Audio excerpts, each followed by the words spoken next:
사도신경으로 우리의 신앙을 고백하며 8월 15일 새벽 예배를 하나님께 올려드리겠습니다. 전능하사 천지를 만드신 하나님 아버지를 내가 믿사오며 그 외아들 우리 주 예수 그리스도를 믿사오니 이는 성령으로 잉태하사 동정녀 마리아에게 나시고 본디오 빌라도에게 고난을 받으사 십자가에 못 박혀 죽으시고 장사한 지 사흘 만에 죽은 자 가운데서 다시 살아나시며 하늘에 오르사 전능하신 하나님 우편에 앉아 계시다가 저리로서 산자와 죽은 자를 심판하러 오시리라. 성령을 믿사오며 거룩한 공회와 성도가 서로 교통하는 것과 죄를 사하여 주시는 것과 몸이 다시 사는 것과 영원히 사는 것을 믿사옵나이다. 아멘.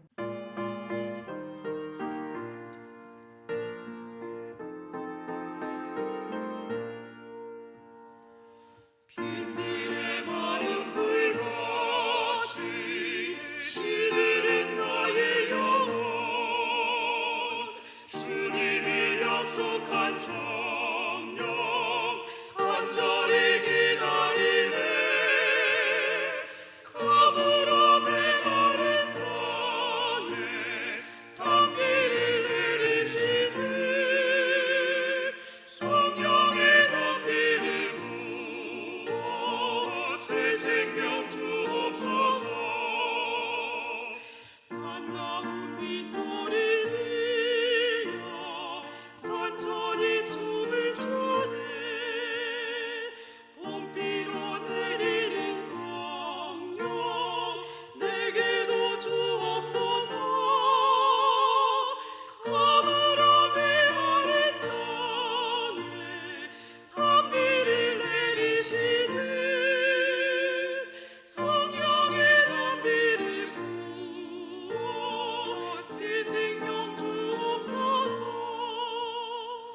철 따라 우러를 내려 조목이 무성하니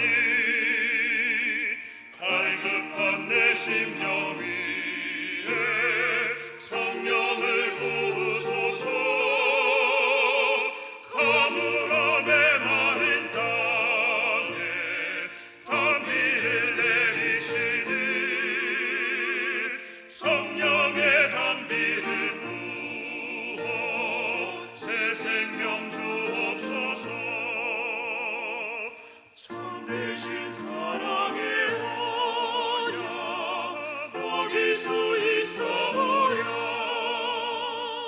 오늘의 흡족한 은혜 주실 줄 믿습니다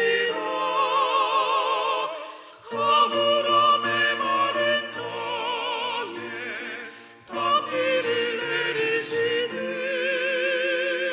성령의 단비를 부어 새 생명 주옵소서 오늘 하나님께서 우리에게 주시는 말씀은 이사야 27장 2절에서 13절 말씀입니다. 그날에 너희는 아름다운 포도원을 두고 노래를 부를지어다. 나 여호와는 포도원 지기가 되며 때때로 물을 주며 밤낮으로 간수하여 아무든지 이를 해치지 못하게 하리로다.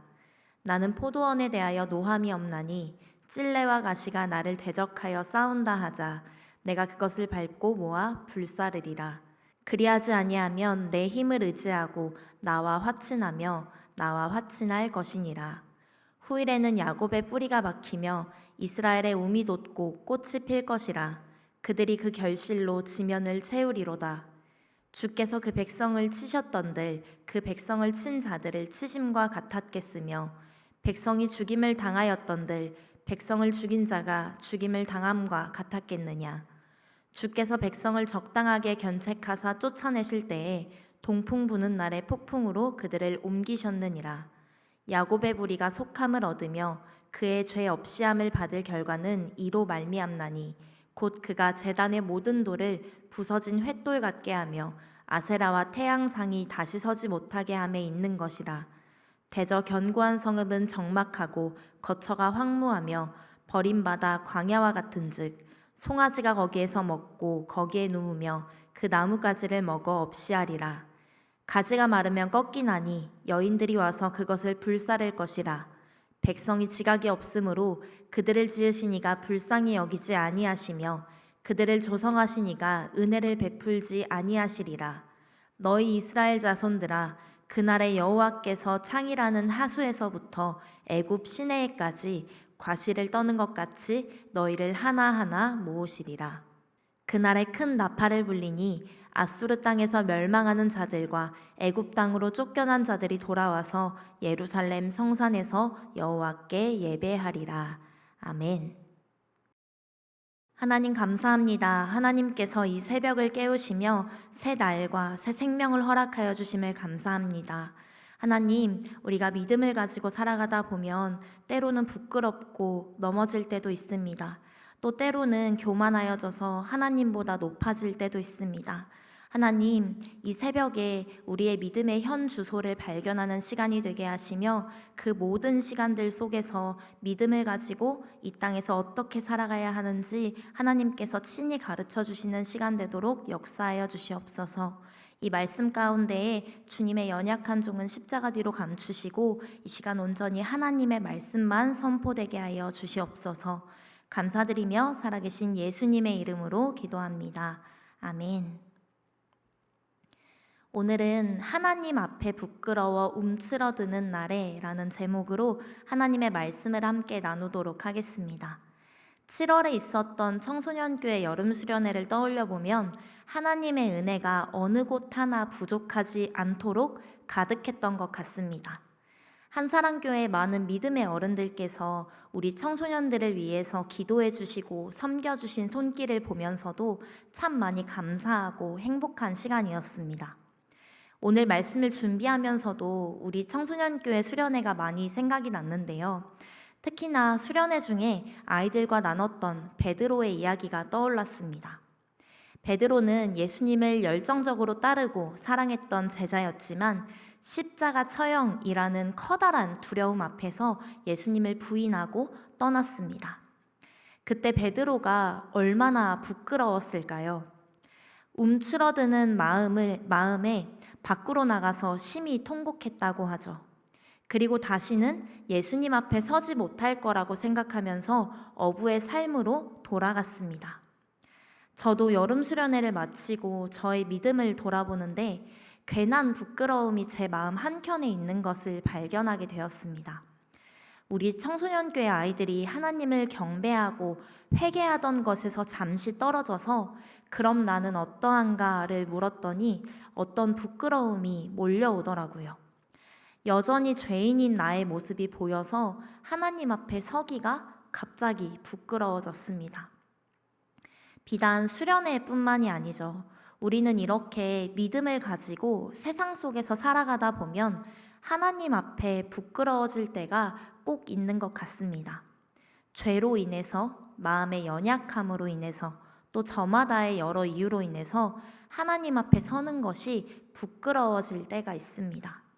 그럴 때면 예배를 드리기도 부끄러워지고 하나님 앞에 찬양을 하는 것도 거짓처럼 느껴지기도 합니다. 그런 모습을 오늘 본문의 표현으로 하면 이렇게 말할 수 있을 것 같습니다. 11절 말씀입니다. 가지가 마르면 꺾이나니 여인들이 와서 그것을 불사를 것이라. 백성이 지각이 없으므로 그들을 지으시니가 불쌍히 여기지 아니하시며 그들을 조성하시니가 은혜를 베풀지 아니하시리라. 아멘. 이 말씀대로 하나님에 대한 지각과 지식이 없어서 내가 마치 생명을 잃은 말라 비틀어진 가지처럼 느껴지는 것이죠. 땔감으로 쓰일 나뭇가지처럼 여겨져서 하나님의 은혜가 도저히 베풀어지지 않을 것 같은 생각이 들기도 합니다. 이러한 생각을 베드로나 오늘을 살아가는 우리만 하는 것은 아닙니다.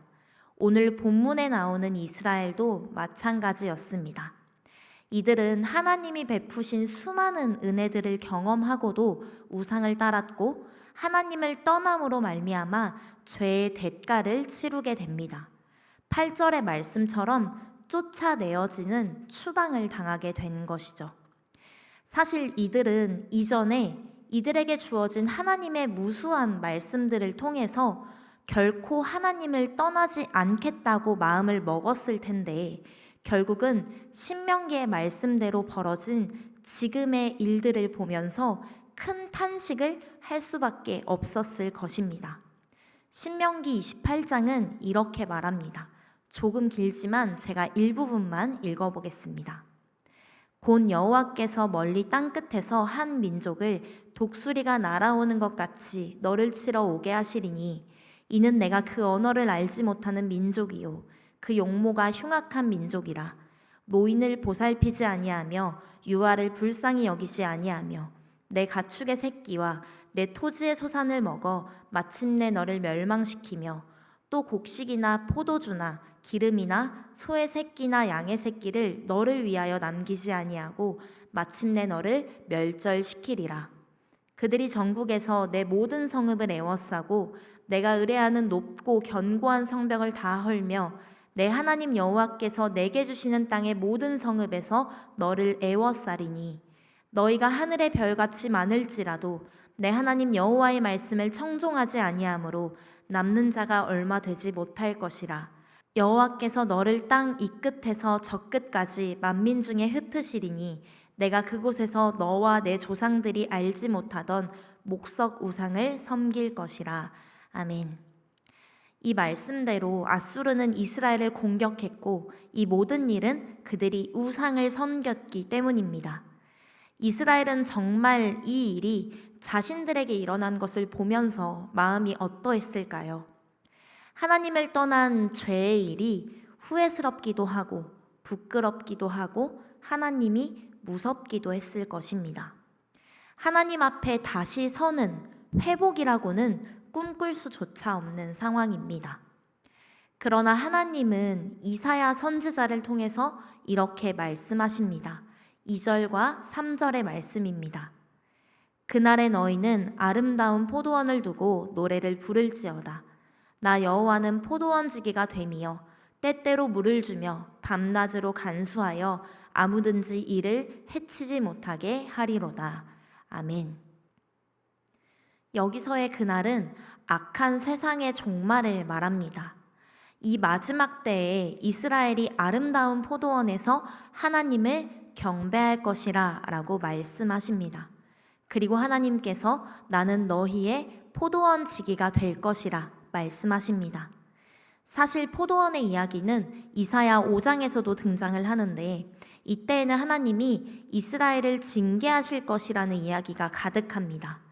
그러나 오늘 본문인 27장의 포도원은 4절의 말씀대로 우리를 찌르는 찔레와 가시를 모아 하나님이 불사르시는 은혜의 장소가 됩니다. 우리는 하나님의 이 은혜에 감사하지만 몇 가지 의문이 남습니다. 하나는 여전히 남아있는 우리의 죄의 문제이고 또 하나는 이사야 5장에 나온 말씀과 모순되는 듯한 27장의 말씀을 어떻게 받아들여야 하는가입니다.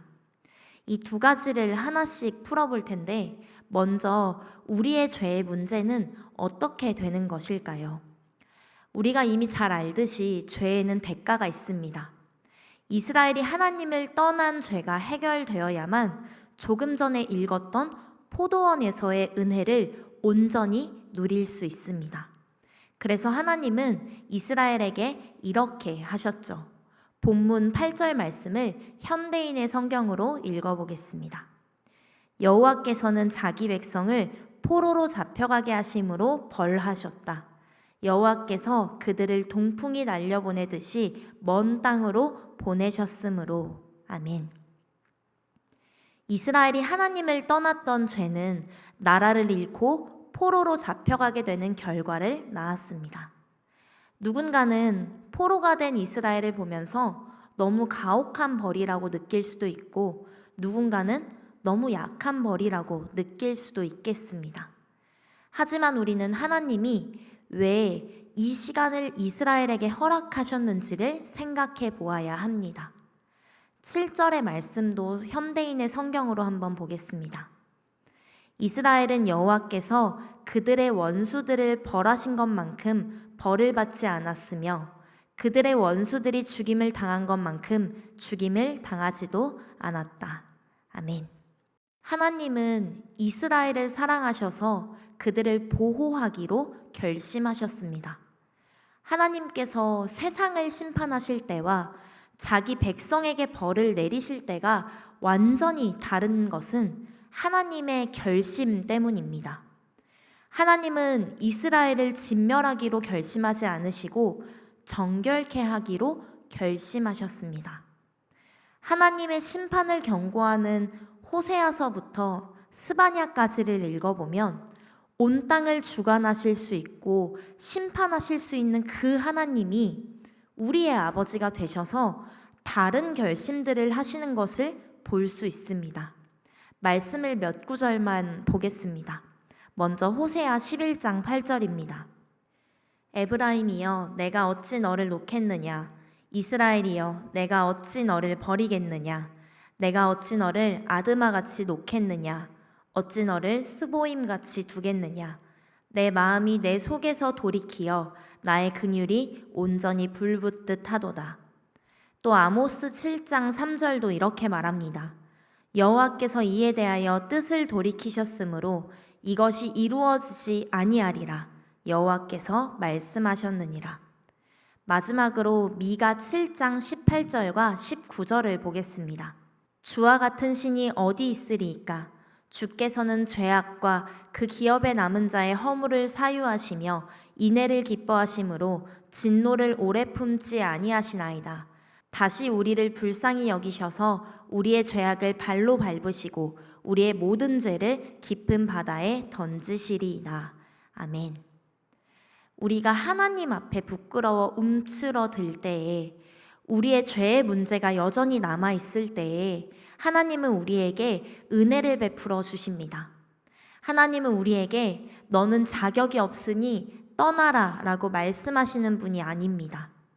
오히려 우리 안에 남아있는 죄의 횃돌을 부수시고 마침내 아름다운 열매를 맺는 포도원으로 다시 만드시기 위해 우리의 삶을 포기하지 않고 가꿔 가시겠다고, 정결케 하시겠다고 결심하시는 분이십니다.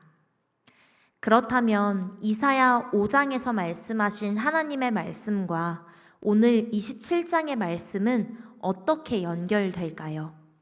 하나님은 한 입으로 두 말을 하시는 변덕스러운 분이 아닙니다.